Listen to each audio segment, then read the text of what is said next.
Atenção! Começa agora uma teleaula de História do Ensino Fundamental. Você vai assistir a teleaula de número 22. Bons estudos!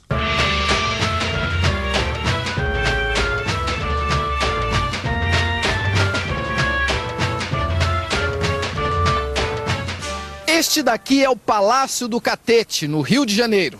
Era daqui que os presidentes da República governavam o Brasil, até a troca da capital do Rio de Janeiro para Brasília. Vamos entrar e conhecer o poder por dentro?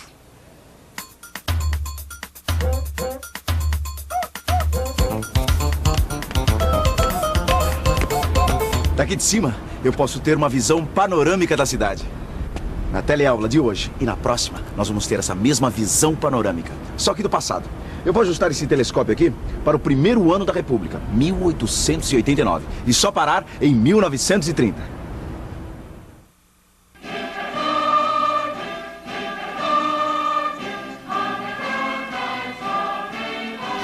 República Velha. É assim que nós chamamos o período que vai de 15 de novembro de 1889, quando o Marechal Deodoro proclamou a República, até a Revolução de 1930, que modificou o jogo de poder que dominava o Brasil. A República Velha foi de 1889 até 1930. Ela pode ser dividida em duas fases. A militar, que durou de 1889 a 1894, e a oligárquica, que foi de 1894 a 1930. A fase militar também é chamada de República da Espada. É uma outra maneira de falar de uma fase comandada por militares. Esta fase durou até 1894. O primeiro presidente militar foi o Marechal Deodoro da Fonseca, aquele mesmo que proclamou a República. Ele ficou sendo presidente provisório e logo depois foi eleito pelo Congresso Constituinte.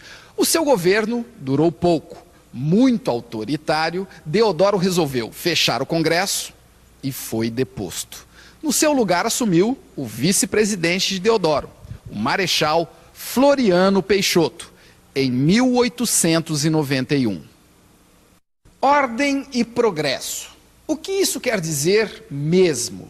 Para os positivistas, era tratar bem da população, estabelecendo direitos como saúde e educação.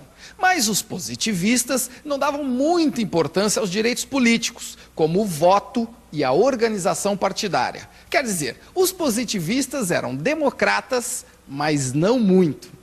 E os positivistas ainda arrumaram brigas com outros grupos do Congresso Constituinte, os conservadores liberais e os republicanos radicais. Vamos ver no que deram essas brigas. Além dos positivistas, o Congresso era formado pelos conservadores liberais. Os conservadores liberais eram maioria e representavam os fazendeiros de café.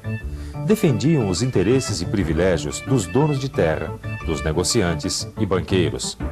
Foram os conservadores liberais que batizaram oficialmente o país com o nome de República dos Estados Unidos do Brasil. O terceiro grupo, liderado por Silva Jardim e Lopes Trovão, era o dos republicanos radicais. Os republicanos radicais lutavam pelos direitos civis e políticos do povo. Queriam que o Estado fornecesse saúde e educação gratuitas e terras para todos. Para os conservadores, esse grupo era exaltado, idealista e inimigo da ordem. Eu estava aqui olhando como essas brigas no Congresso afetaram o resto do país. Com a proclamação da República, as províncias passaram a se chamar estados. Ganharam autonomia, isto é, podiam organizar suas próprias constituições. No Rio Grande do Sul, havia um conflito entre os positivistas e os liberais. Um conflito tão sério que acabou em revolução. A Revolução Federalista. As brigas entre os positivistas, os conservadores liberais e os republicanos radicais explodiram para valer no Rio Grande do Sul. Lá arrebentou a Revolução Federalista. Federalismo é a forma de governo pela qual diversos estados se reúnem numa só nação, mas conservando sua autonomia. Pois a Revolução no Rio Grande do Sul queria justamente isso, que o Estado tivesse mais poder de decisão sem depender tanto do presidente. Os revolucionários defendiam o parlamentarismo. onde o poder do presidente é dividido com o Congresso, ou seja, os parlamentares. A Revolução Federalista foi sangrenta e alcançou até o Rio de Janeiro. No Rio, na Baía de Guanabara, houve a Revolta da Armada. O presidente Floriano Peixoto ganhou o apelido de Marechal de Ferro. Dá para adivinhar por quê? Foi porque ele se aliou aos republicanos conservadores liberais e, com a ajuda deles e do exército, acabou com a Revolução Federalista e a Revolta da Armada. Conseguiu consolidar o novo regime e garantiu a sua sucessão. Elegeu como novo presidente um representante da oligarquia cafeeira, Prudente de Moraes, em 1894. Este aqui é Prudente de Moraes, o primeiro presidente civil da República. Agora nós passamos da fase militar para a fase oligárquica. Oligarquia, você sabe, é o governo de poucas pessoas, pertencentes a um mesmo partido, classe ou família. Oligarquia, substantivo feminino, governo de poucas pessoas, pertencente a um mesmo partido, classe ou família.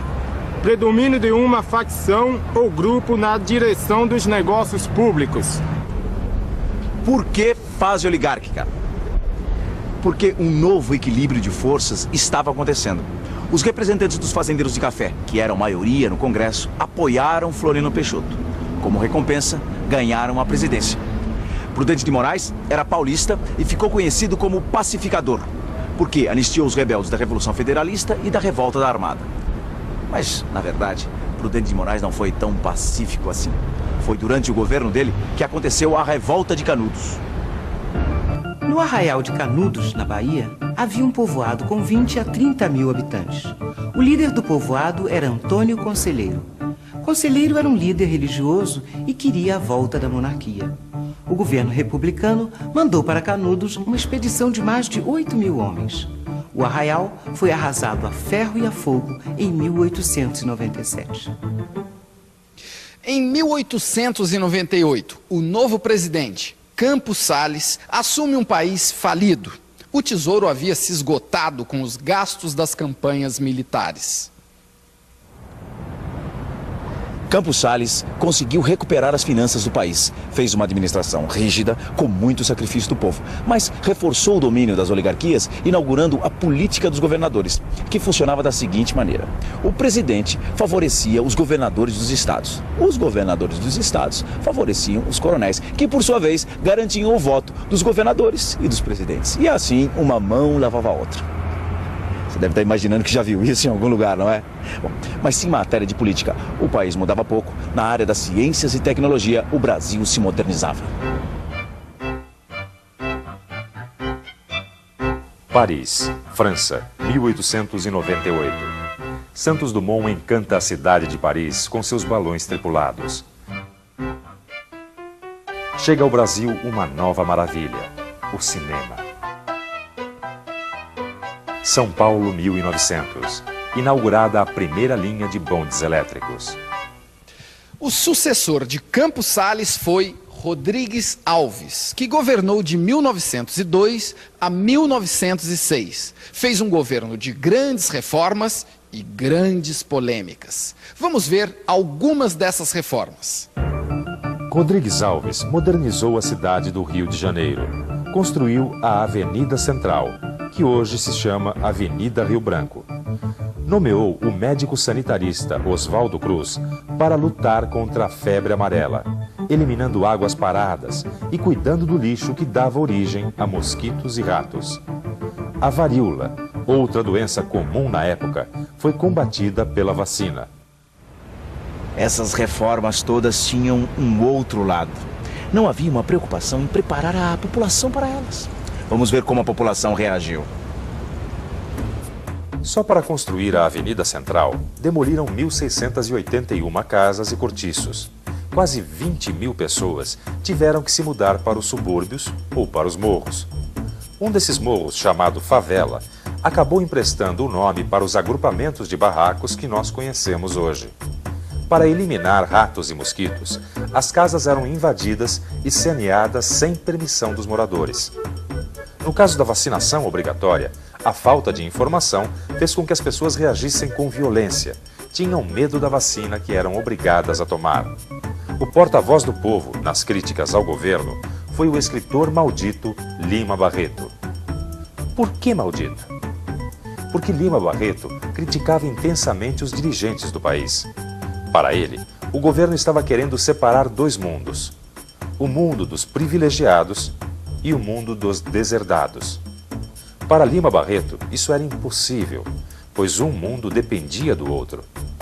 Ele dizia que havia no Rio duas cidades: a cidade europeia e a cidade indígena. Em seu livro Recordações do Escrivão Isaías Caminha, há um comentário sobre a reforma urbana. Como isso mudou?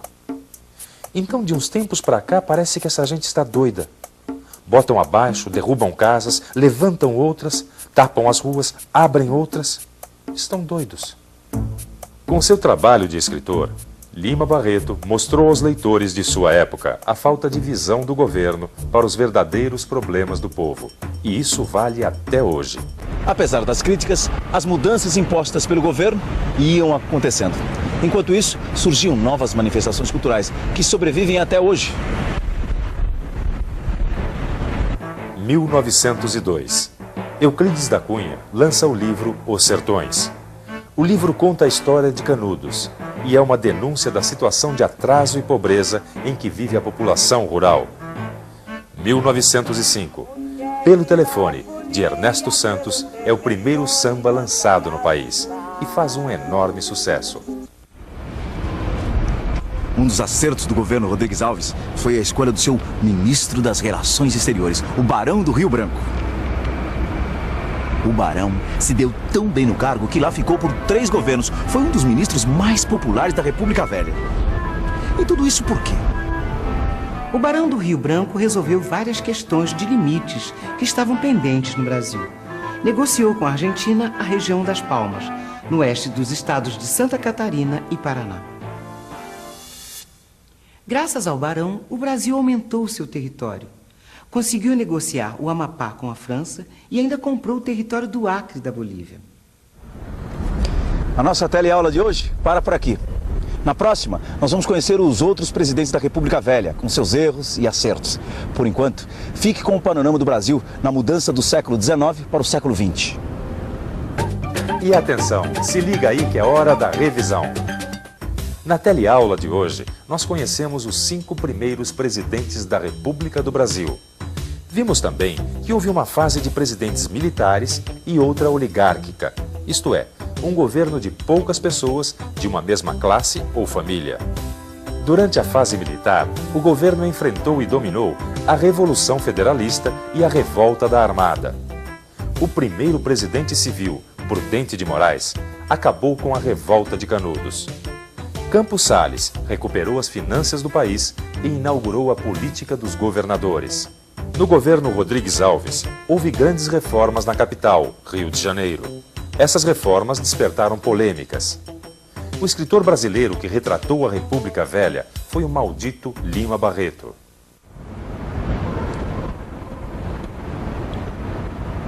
Hoje nós vimos a história por aqui. Mas a história da nação brasileira continua acontecendo aqui, ó. Bem na nossa frente. História a gente aprende nos livros e olhando em volta. E a história que está acontecendo agora é a sua. Pense nisso até a próxima aula.